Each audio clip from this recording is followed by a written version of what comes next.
Hey everybody, it's Jason from the Texas Gun Vault, and once again it is Sunday, and that means it's time for the Texas Gun Vault Poll Question of the Week.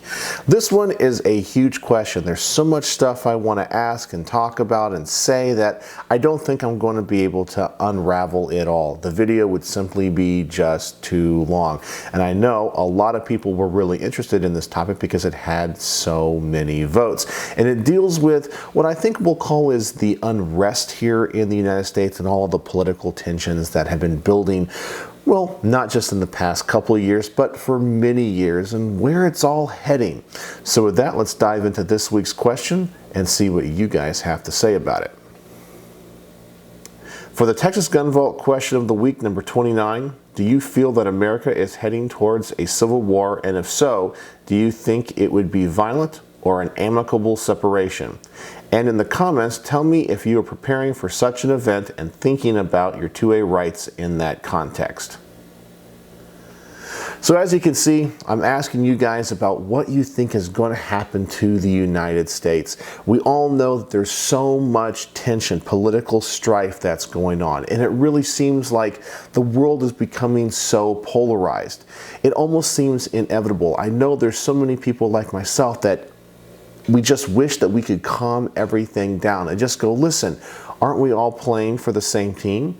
And then sometimes it feels like the people that are on the other side of the political aisle really aren't playing for the same team because they want something that is so diametrically opposed to what we believe or what we think is best for the country or the country in general, that we just go, there is no common ground. What is happening? We see the extremes on both sides going further and further and further, and there is no coming together.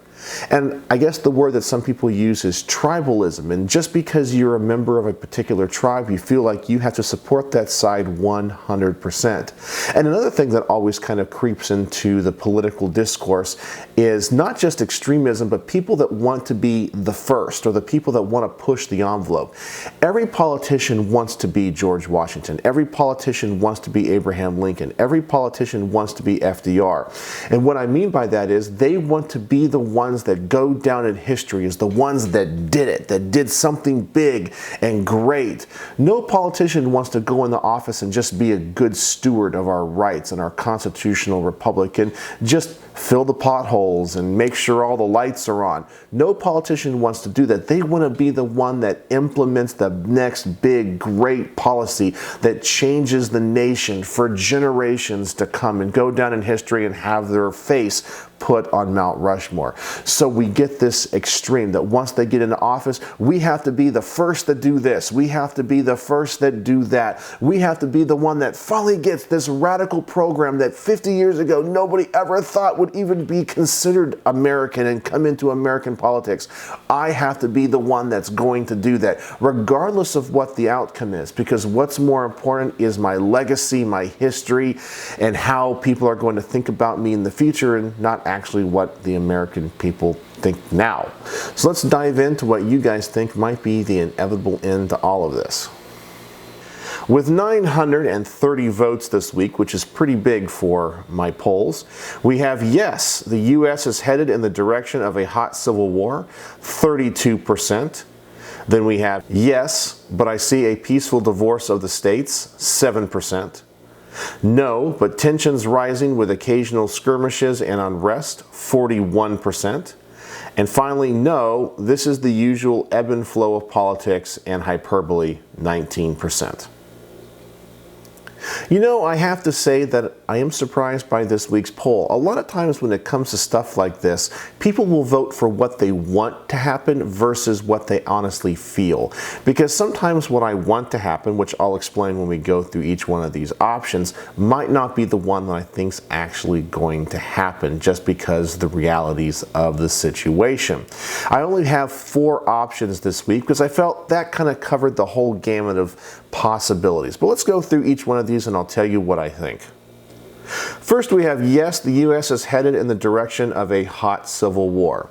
I know with all of the heated political rhetoric, that's the way things feel. We feel like, oh my gosh, there is no way that we can come back from this brink. We have people that are censoring. We have people that are becoming violent. Look at what happened last year when it came to all the riots in the big city, all of the destruction, all of the death. And it looks like no matter what issue we're talking about, we have two polarized sides that cannot see eye to eye. And there's this constant struggle for who has power. And whoever has power is going to force their will upon everyone else. It's not a recipe for success.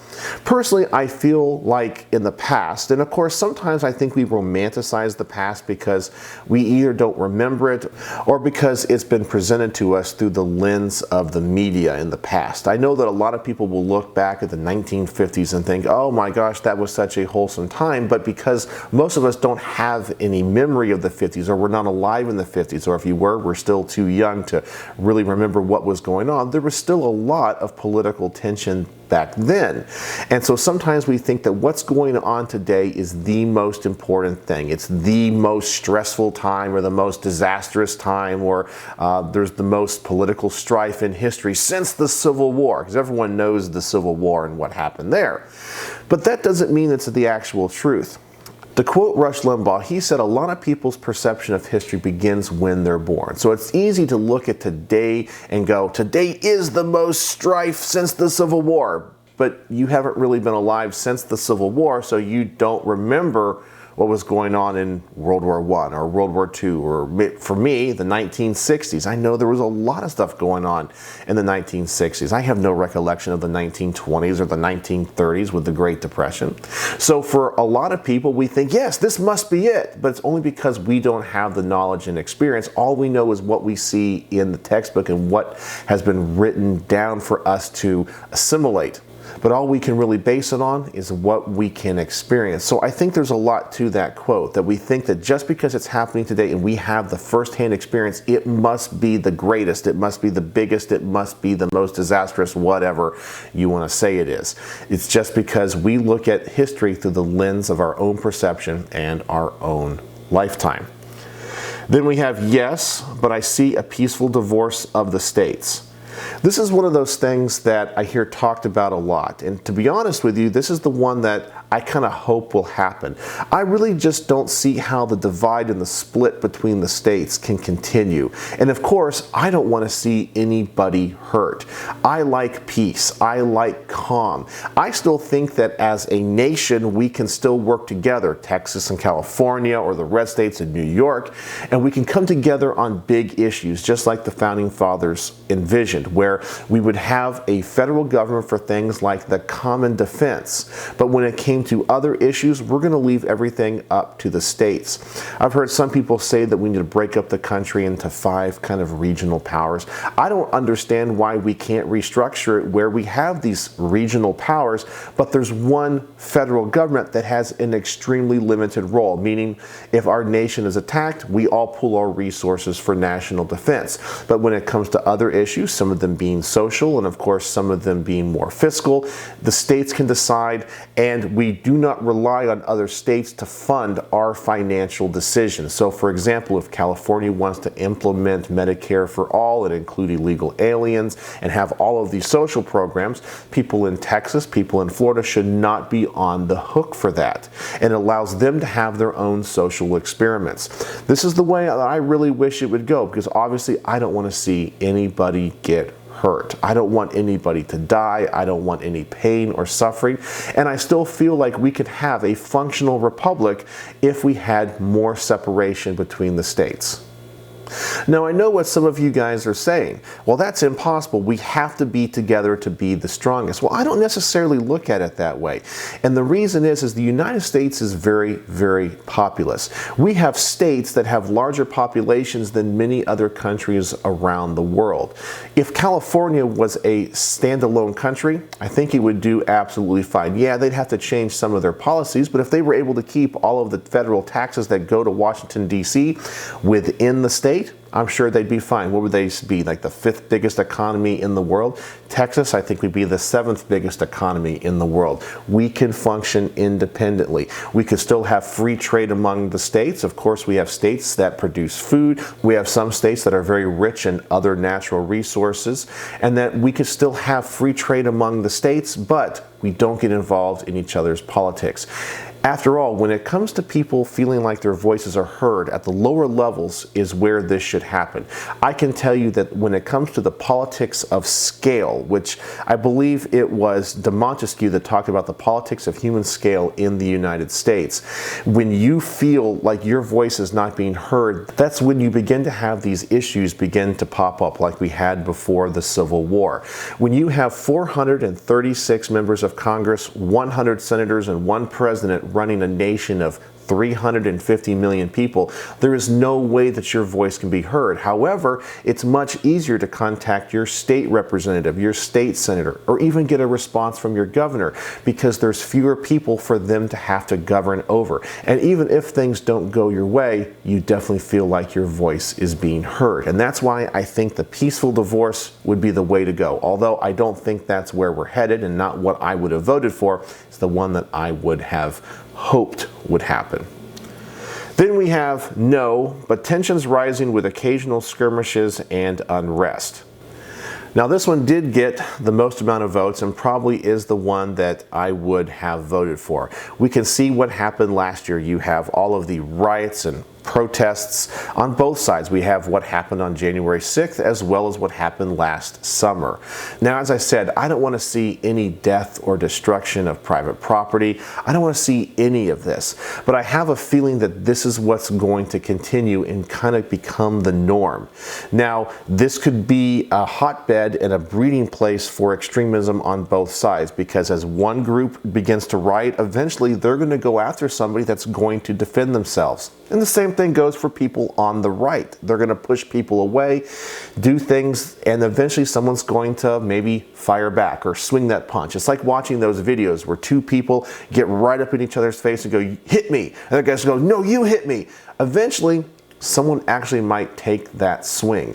And that's what we want to avoid.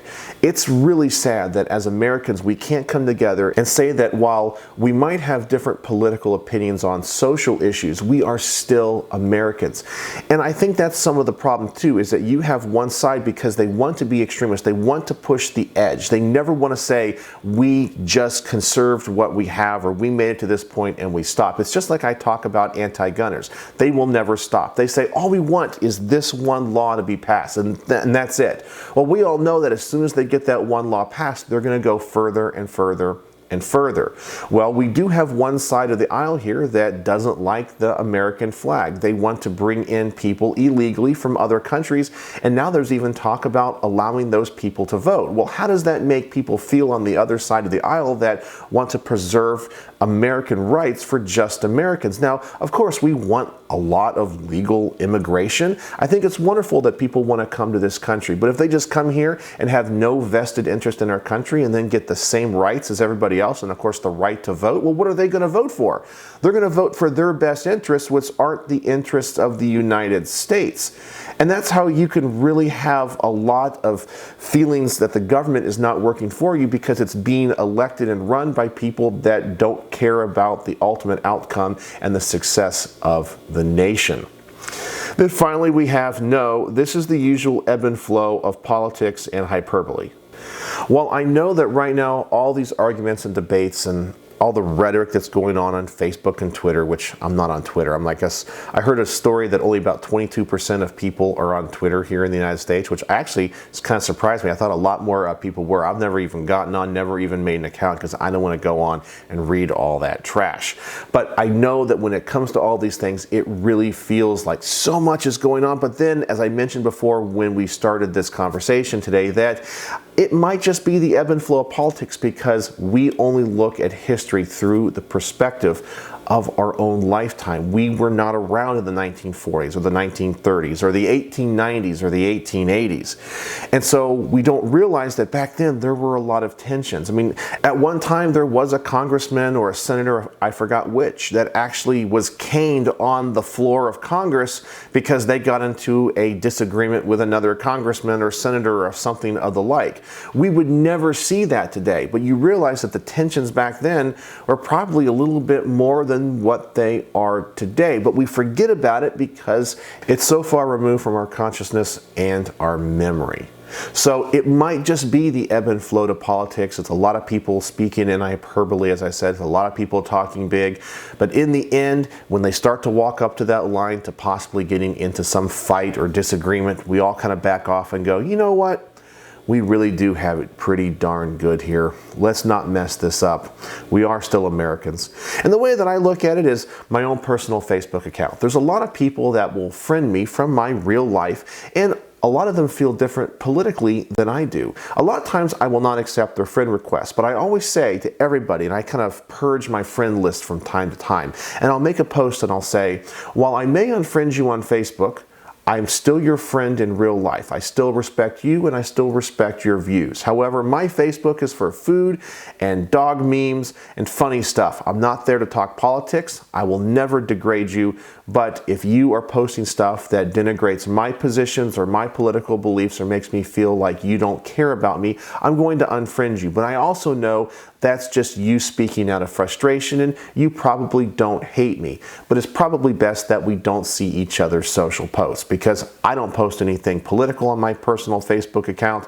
While you do, I don't want to see it, and I don't want that to hurt our friendships. That's just kind of the way that I approach personal politics, and I wish that more Americans kind of did the same. I know there's a lot of people that allow politics to ruin friendships and even family dynamics. Well, that's my personal opinions on all this stuff. As I said, I know it's a lot to unwrap, and there's so much stuff that I want to talk about and say, but the video would be too long. But let's dive right into what you guys have to say. And this week's top-rated comment, I have to say, I think has the most upvotes than any comment on the Texas Gun Vault Poll Question of the week. And it comes from Brian Edgett, which, by the way, Brian, I think I got your name right this week, because I think last week you had a top-rated comment and you corrected my pronunciation. Brian says, right now we have a group of people that are trying to push a way of life onto others. They say we must change for the sake of change. Nothing is said about the people that don't need to or want to change their lives. We work for what we have and don't feel the need to give up. We have the Bill of Rights, all of them, not just 7 of them, but all of them. Number 2 is the only one that maintains the rest. And there it is, and I think that is exactly the way that I feel too. I'm a libertarian. That's kind of my general political philosophy. I think that you should have the right to do anything that you want to do in your personal life as long as it doesn't infringe upon the rights of others. But once you get into power and you say, well, I believe these certain things, well, I'm going to force you to do it. I'm going to mandate. In fact, that's a word we hear a lot today, right? Mandate. Well, once you begin to mandate and then enforce those mandates, well, now we have a problem, because now you're making me have to do what you want me to do, but I don't want to bother you, and I know now that you want to bother me because you want to change my life. You want to force me into your way of thinking or way of living. And while some people can accept that and move on, other people's will not, and that's when I'm scared we're going to have these little skirmishes, because some people are going to fight back.